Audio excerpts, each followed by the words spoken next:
ঈদ মুবারক, ঈদ মুবারক। দর্শক বন্ধুরা, আমি যেখানটায় দাঁড়িয়ে কথা বলছি এটি গাজীপুর জেলার কাপাসিয়ার একটা গ্রাম, যে গ্রামটির নাম বীর উজলি, এবং এখানে অবস্থিত একটি বিশাল শিল্প প্রতিষ্ঠান, কৃষিভিত্তিক শিল্প প্রতিষ্ঠান ডায়মন্ড এগস লিমিটেড। বিশাল একটি প্রতিষ্ঠান। আমি প্রাচীনকাল থেকেই এই এলাকার কথাটা যদি বলি, তাহলে এটি একসময় কৃষি সমৃদ্ধ একটা এলাকা ছিল।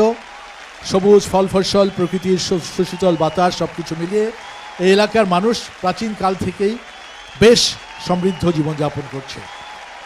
এলাকাটিতে যখন একটা রাজত্ব ছিল, সেটি ছিল হচ্ছে ভাওয়ালের রাজার রাজত্ব। এখন এসে এটি মোরগ মুরগির রাজত্বের রূপ নিয়েছে। এই যে একটু আগে বলছিলাম যে ডায়মন্ড এগস লিমিটেড, সেই ডায়মন্ড এগস লিমিটেডের নিজস্ব অঙ্গন থেকে এখানকার গ্রামের মানুষকে নিয়ে এবং এই শিল্প প্রতিষ্ঠানটির কর্মীদেরকে নিয়ে আমি আজকের কৃষকের ঈদ আনন্দ খেলব।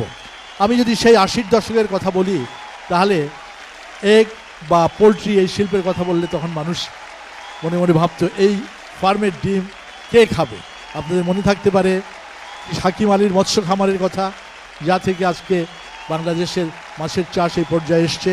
আপনাদের মনে থাকতে পারে মিসেস জামানের মুরগির খামারের কথা, যা থেকে আজকে বাংলাদেশের পোলট্রি শিল্প এখানে এসে দাঁড়িয়েছে। এটি শুধুমাত্র একটা শিল্প না, এটি আমাদের ফাস্ট ফুড জগৎকে অনেক সম্প্রসারিত করেছে। শিল্প, কল কারখানা, মানুষের জীবন জীবিকা, কৃষি, অর্থনীতি সব কিছু মিলিয়ে দারুণভাবে আলোকিত করেছে আমাদের এই পোলট্রি শিল্প।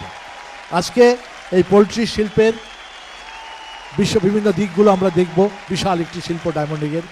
একটা সময় আমি বলে রাখি, এক সময় ছিল ওমেগা, 2004-05 সময় পোলট্রি শিল্পের সবচাইতে বিকশিত আধুনিক একটা শিল্প প্রতিষ্ঠান ছিল ওমেগা। সেই ধারাবাহিকতায় তাদেরই আজকে হচ্ছে ডায়মন্ড এগ। সে সময় তারা প্রতিদিন ডিম উৎপাদন করত 1,30,000, এখন প্রতিদিন ডিম উৎপাদন করে 20 থেকে 21 লক্ষ। জোরে একটা হাততালি দেবেন। এবং সেই শিল্প প্রতিষ্ঠানের অঙ্গন থেকে এই গ্রামের মানুষকে নিয়ে আমি আজকের এই খেলা খেলবো। ঈদ মুবারক।